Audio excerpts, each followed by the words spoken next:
జిల్లా పరిషత్ సర్వసభ్య సమావేశం అయితే రసబసగా జరిగింది. ఇందులో ప్రధాన అంశంగా చూసుకుంటే ఈరోజు పెన్షన్ కార్యక్రమాలపైన మాత్రం మండిపడుతున్నటువంటి పరిస్థితులు కనిపిస్తున్నాయి. ప్రధానంగా చూసుకుంటే ఈరోజు కూటమి ప్రభుత్వం చేస్తున్నటువంటి పెన్షన్లకి ఈరోజు తనిఖీలు అయితే ఒకవైపు నిర్వహిస్తున్నటువంటి పరిస్థితి కనిపిస్తుంది. ఎందుకంటే ప్రధానంగా చూసుకుంటే ఈరోజు ఏదైతే వృద్ధాప్య పెన్షన్ కావచ్చు, అలాగే మరొక వైపు వికలాంగుల పెన్షన్లు కావచ్చు, ఏదైతే హ్యాండిక్యాప్డ్ పెన్షన్లు ఉన్నాయి దాని మీద అయితే మాత్రం ఇప్పటికే ఎంక్వైరీ కూడా మరొక వైపు మొదలైనటువంటి పరిస్థితులు కనిపిస్తున్నాయి. ఈ క్రమంలోనే ఓన్లీ ఇంతవరకు కూడా ప్రభుత్వ ఆదేశాలు అయితే మాత్రం ఎంక్వైరీ చేయవలసిందైతే ఈరోజు వృద్ధాప్య పెన్షన్లు కాదు, ఓన్లీ వికలాంగుల పెన్షన్లకు మాత్రం ఈరోజు ఎంక్వైరీ చేయమని చెప్పినప్పటికీ సరే ఈరోజు మరొక వైపు ఏదైతే పెన్షన్దారులకు సంబంధించినటువంటి వృద్ధాప్య పెన్షన్లతో పాటు వాళ్ళ ఆధార్ కార్డులు కూడా చెక్ చేసి పెన్షన్ లబ్ధిదారులు ఉన్నారో వాళ్ళని తీసే ప్రయత్నాలు కూడా జరుగుతున్నాయి అంటూ ఈరోజు వైసీపీ నేతలు కూడా మండిపడుతున్న పరిస్థితి కనిపించింది. దీనిలో ప్రధాన పాత్ర పోషిస్తున్నటువంటి పార్వతీపురం జిల్లాకు సంబంధించినటువంటి బలిజిపేట మండలం పరిధిలో ఉన్నటువంటి 7 పెన్షన్దారులు అయితే మాత్రం ఈరోజు పూర్తిగా వాళ్ళు ఎలిజిబిలిటీ ఉన్నప్పటికనే తీసేశారని అయితే మనం మండిపడుతున్న పరిస్థితి కనిపిస్తుంది. ఈ పెన్షన్లు తీయడం పట్ల అయితే మాత్రం ఒకవైపు కలెక్టర్ కూడా ఎటువంటి సందేశం కానీ ఎటువంటి సమాచారం కూడా లేకుండా అయితే మాత్రం ఈరోజు 7 పెన్షన్లు తీశారని అయితే ఈరోజు మండిపడుతున్న పరిస్థితులు కనిపిస్తున్నాయి. దీని అసలు ఏం జరిగింది, రసబస ఏ విధంగా సాగింది అనేది దీనిపైన అయితే మరిన్ని వివరాలు తెలుసుకునే ప్రయత్నం చేద్దాం. ఈ వికలాంగుల పెన్షన్స్ ఏదైతే ఉన్నాయో ఆ పెన్షన్స్ ని ఇప్పుడు వెరిఫై చేస్తున్నాం. అది మొదటి విడతగా బెడ్ రెస్టెడ్ మనసు మీద కదలకుండా 100% వికలాంగులతో ఉండి 15,000 రూపాయలు ఏదైతే పెన్షన్ తీసుకుంటారో దాన్ని మొదటి విడతగా ఇంటికి వెళ్ళి వెరిఫై చేయమని ఆదేశాలు ఇచ్చింది ప్రభుత్వం.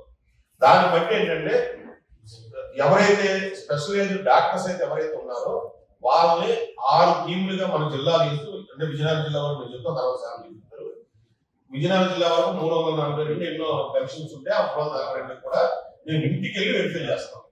చేసి ఆ బెడ్ మీద ఉన్న పేషెంట్ యొక్క ఆ వికలాంగుల యొక్క పరిస్థితిని అక్కడే ఫోటో తీసి యాప్ లో అప్లోడ్ చేయడం జరుగుతుంది. చేసి అతని యొక్క సాధన ఎంత ఉంది ఏంటి ఆ కండిషన్స్ అన్ని కూడా అక్కడ ఆన్లైన్ లో అప్లోడ్ చేసి జరుగుతుంది. దాన్ని బట్టి అక్కడ ఆ స్క్రీనింగ్ వచ్చే టెస్ట్ బేస్ చేసి అతని సాధన అంతా డిసైడ్ చేయడం జరుగుతుంది. ప్రస్తుతం ఫస్ట్ ఫేజ్ ఇదే జరుగుతుంది. రెండోది మిగతాది మనకు 32,000 వికలాంగ పెన్షన్స్ ఉన్నాయి. మనకు విజయనగరం జిల్లాలో 32,000 పెన్షన్స్ ఉన్నాయి. అవి కూడా మేము ఏరియా సిహెచ్సిలో, ఏరియా హాస్పిటల్లో, మన జీజీహెచ్ లో, మెడికల్ కాలేజీలో 4 చోట్ల కూడా మేము ఒక టీం మేము ఏర్పాటు చేస్తాం. అక్కడ దగ్గరలో ఉన్న విలేజ్ ట్రాక్ చేస్తాం. అక్కడికి వెళ్ళి ఒకసారి మళ్ళీ అలా స్క్రీనింగ్ అది టెస్ట్ అది చేసుకుంటే దాన్ని బేస్ చేసుకుని కొత్తగా సర్టిఫికేట్ ఇష్యూ చేయడం జరుగుతుంది. ఇవన్నీ కూడా ఆన్లైన్ లోనే జరిగే ప్రక్రియ. ఎక్కడ కూడా మాన్యువల్ గా ఇవ్వడాలు, పర్సంటేజ్ తగ్గించడాలు, పెంచడాలు ఇటువంటి ఏం లేవు. ఆన్లైన్ లో జరిగే ప్రక్రియ ఇది. ఎక్కడ కూడా మీరంటే సారంగా అన్నట్టు ఎక్కడ భయాందోళన పడాల్సిన అవసరం అయితే లేదు. ఉన్న పరిస్థితిని మేము చెక్ చేస్తున్నాం అంతే. అందుకే వేరే పరిస్థితి లేదు. దాన్ని తీసేస్తారు. నేను మొన్న రిజిస్టర్ పేపర్ కూడా చదివాను ఒకసారి. ఏదో డాక్టర్ తప్పసరి యాక్షన్ తీసేసుకుంటారు. ఇవేమీ ఉండవు. మేము వాటిని క్రాస్ ఎగ్జామ్ చేస్తున్నాము. దానికోసం చెకింగ్ జరుగుతుంది తప్ప వేరే ఆందోళన చదవాల్సిన అవసరం అయితే ఏమీ లేదు. అది మీరు నిర్భయంగా ప్రజలకు తెలియజేయచ్చు. ఎటువంటి అభ్యంతరం అయితే లేదు. అంతే కదా అని చెప్పి మరి పెన్షన్ ఇస్తా ఉన్నారు. డాక్టర్స్ వెళ్ళి ఆ కన్సల్ట్ ఆ పేషెంట్ తాలూకా కోడల్ని వెళ్ళి, అమ్మ నీ మామగారిని పెన్షన్ తీసుకుంటున్నారు, మరి ఆయనకి ఎన్నాళ్ళు అయింది కదా, ఒకసారి ట్రై చెయ్యి, నువ్వేమో నిలబడ్డారు కదంటే కొద్దిగా ఇంట్లో ట్రై చేస్తామంటే నిలబడడానికి ట్రై చేస్తామని అవ్వట్లేదు, మేమే కొంత ఎక్సర్సైజ్ చేస్తాము, మాకు అవకాశం కూడా తక్కువ, మేము ఫిజియోథెరపిస్ట్ పెట్టి కట్ చేసుకోవడం కానీ తను ట్రై చేసింది. తను తీసుకెళ్ళి తను ఎక్కి ట్రై చేసింది.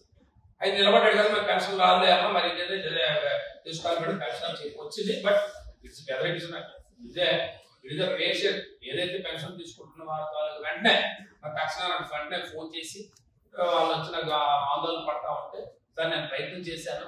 ఎందుకంటే పెరాలసిస్ పేషెంట్ పెరాల ఇస్తున్నా కానీ ఎంతో కొంత అవకాశం కోసం రోజుకు పోకుండా అరగంట 4 రోజులు ఎత్తి అతను కొంత చేసే పరిస్థితి చేశాను.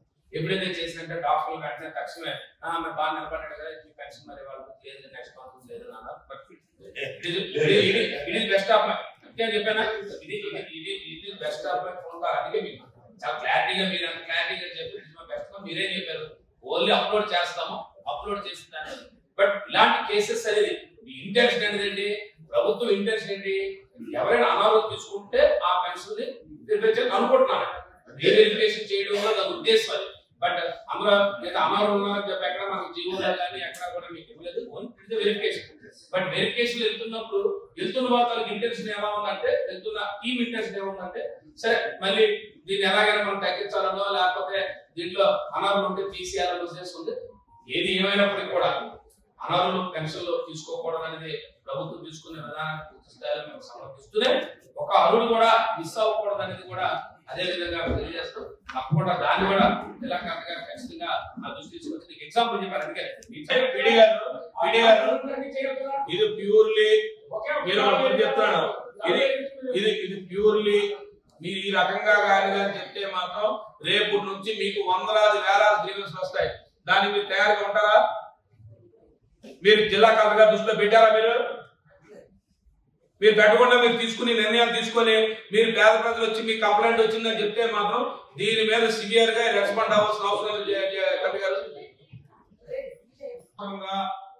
సభను తప్పుదో పట్టించే విధంగా మీరు కార్యక్రమాలు చేయడం అనేది ఖచ్చితంగా కాదు. ప్రభుత్వం విధి విధానాలని క్షేత్రస్థాయిలో ప్రభుత్వ అధికారులు చేసి ఎటువంటి సందర్భం కానీ ఎటువంటి అభ్యంతరాలు కాలేదు. కానీ ఇతర కారణాలతో కేవలం మీరు ఇలాంటి కార్యక్రమాలు చేయడం అనేది మంచిదని కాదు. మీరు దీని కొనసాగింపుగా ఇంకో కార్యక్రమం ప్రభుత్వం విధానం తీసుకుంటుంది. ఆల్రెడీ వెరిఫికేషన్ అనేది స్టార్ట్ చేసింది. అది ఎంతవరకు వెళ్తుంది, ఏ లెవెల్కి వెళ్తుంది అనేది చూడకుండానే మీరు కేవలం ఇమీడియట్ గా దీన్ని రిస్టోర్ చేయండి. రిస్టోర్ చేసిన తర్వాత ఫర్దర్ గా ఏమంటే ఎంక్వైరీ చేయండి, కరెక్ట్గా దృష్టిలో పెట్టండి. కరెక్ట్గా యునానిమస్ గా ఏ రకంగా ఈ పాలసీ డిసిషన్ లో చేయాలి ఏంటంటే వాళ్ళు నిర్ణయం చేస్తారు. అంతేగాని మీరు క్షేత్ర స్థాయిలో కేవలం ఇతర కారణాలతో ఉన్న అధికారులు ఇబ్బంది పెట్టే కార్యక్రమాన్ని మాత్రం క్షేత్ర స్థాయిలో చేయకండి. ఇది పెన్షన్దారులు దీన్ని అనవసరం లేనిపోయిన ఆందోళన చేసి ఇప్పుడు చూసారా వారు చెప్పే మాట చాలా వ్యాలిడ్ పాయింట్, పాయింట్. ఇలాంటివన్నీ వస్తే రేపటి నుంచి ఇవన్నీ కూడా కరెక్ట్గా తిరిగి వస్తాయి. తర్వాత నుంచి అనవసరంగా సమస్యగా తీసుకురాకండి. మీరు ఏవైనా ఇలాంటివి జరిగేటప్పుడు వారి దృష్టికి కూడా తీసుకెళ్ళాలి. మీరు కరెక్ట్గా దృష్టికి తీసుకెళ్లారా? కనీసం ఇష్యూ జరిగింది, నేను మీతో మాట్లాడాను, మీరు మాట్లాడేటప్పుడు తీసుకొచ్చి కరెక్ట్గా దృష్టికి కావాలి, కరెక్ట్గా దృష్టికి తీసుకెళ్ళాలి కదా. మీరు చెప్పాలి కదా వారికి, సరే ఇలాంటి సమస్య వచ్చింది, ఆ క్షేత్రస్థాయి రకంగా జరిగింది అని చెప్పాలి కదా వారికి. తీసుకెళ్ళండి, అది ఏంటి కేసు అని పూర్తిగా డీటెయిల్ గా చెప్పండి. చెప్పిన తర్వాత వారి నిర్ణయం అనుకున్నది ముందుకు తీసుకెళ్ళండి. అంతేగాని పెన్షన్స్ విషయంలో ఎక్సెస్ నేను జిల్లా కలెక్టర్ గారు ఇద్దరు కూడా కోరుకునేది ఏంటంటే, పెన్షన్దారుల్లో ఆందోళన మొదలైపోయింది. సరే ఎక్కడైనా అనర్హులు వెళ్ళారు, మన అనర్హులు ఉన్నారంటే ప్రభుత్వం తీసుకుంటుంది విధానం. ప్రభుత్వం ఆల్రెడీ స్టార్ట్ చేసింది ఆ విధానం. ఆ ప్రభుత్వం ఇచ్చిన గైడ్ లైన్స్ ప్రకారం జరిగే ప్రక్రియ జరుగుతూ ఉంటుంది. ఆ ప్రక్రియలో ఎవరైనా అనార్హులు ఉంటే మాకు అభ్యంతరం కాదు. అదే క్షేత్ర స్థాయిలో కంప్లైంట్స్ తీసుకొని అవసరాలు ఎలిజిబుల్ అండి, అవసరాలు ఎలిజిబుల్ అంటే వాళ్ళకి బోర్డు చాలా వస్తాయి. అవన్నీ కాదు కదా. ఆ ఎంక్వైరీ చేసుకుంటూ పోతే ప్రభుత్వం విధానం తీసుకుని చెప్పారు క్లియర్లీ ఆల్రెడీ స్టార్ట్ అయింది. స్టార్ట్ అయినప్పుడు మీకేముంది, రెండోది పెన్షన్ వస్తుంది. పెన్షన్ కూడా మీరు స్టాప్ చేయలేదు, మీ దగ్గర ఆగలేదు. పెన్షన్ ఎక్కడ ఆగాలి? స్టేట్ లెవెల్లో మీరు ఆన్లైన్ లో ఆగాలి. పెన్షన్ మీరు ఎలిజిబుల్ అయితే మీరు మండలంలో ఎంపీడీఓకి వస్తుంది. ఎంపీడీఓ లెటర్ మీరు అక్కడ స్టాప్ చేస్తారు, వాళ్ళు వచ్చి తిరిగి రిఫండ్ కట్టేస్తున్నారు. కరెక్ట్ కాదు అలాంటివి. కరెక్ట్గా దృష్టిలో కూడా ఉంది. మీరు ఇమీడియట్ గా తక్షణమే ఈ కార్యక్రమాన్ని నెక్స్ట్ టైం ఈ ఇష్యూ లేకుండా చూడండి. తర్వాత ఫర్దర్ ఎంక్వైరీ చేయండి. ఒకవేళ మీ దృష్టికి వచ్చి పెన్షన్ ఇవ్వండి, ఎంక్వైరీ చేయండి.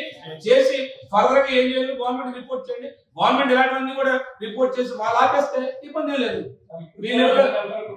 ఈయన వస్తుంది చెప్పాను కదా. అందుకనే ప్రతి నెల పెన్షన్ వస్తుంది సార్, ప్రతి నెల పెన్షన్ వస్తుంది. ఒకవేళ పెన్షన్ ఆగాలంటే స్టేట్ లెవెల్ వాళ్ళకి వచ్చే పేమెంట్ ఆగిపోవాలి. మరిన్ని వీడియోస్ కోసం ఛానల్ ని సబ్స్క్రైబ్ చేయండి. లేటెస్ట్ అప్డేట్స్ కోసం వాట్సాప్ ఛానల్ ని ఫాలో అవ్వండి. ఆ లింక్ డిస్క్రిప్షన్ లో ఉంది.